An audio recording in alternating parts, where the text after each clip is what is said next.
የተወለዱት እና ያደጉት እዚሁ አዲስ አበባ ውስጥ ነው። በወቅቱ ጓደኞቻቸውና ቤተሰቦቻቸው በቁልምጫ ስማቸው ይጠሯቸው ነበር።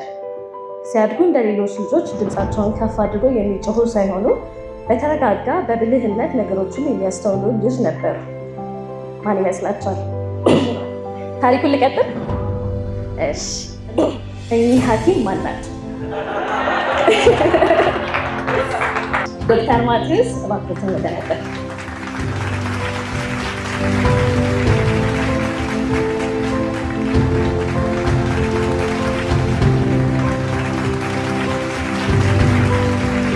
መጨረሻ ላይ ነው ቤተሰቦችን ከፊት ለፊት ሳይ ተሸውጃለሁ።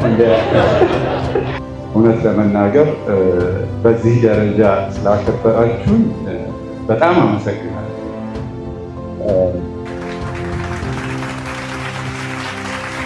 እኔ ግን የተለየ ስራ እንደ ማንኛውም ሰው ለራሴ ስለሚያስደስተኝ ሕክምና ሙያ ላይ ሆኜ ለራሴ ነፃነት፣ ለራሴ ደስታ ለማግኘት ከምሰራው ስራ ውጭ በሕክምና ሙያ የተለየ ነገር አድርጋለሁ ብዬ አልገምትም።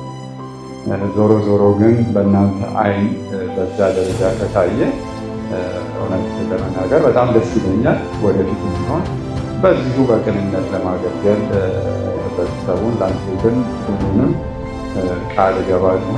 እጅግ በጣም አመሰግናለሁ። ላንሴት አጠቃላይ ሆስፒታል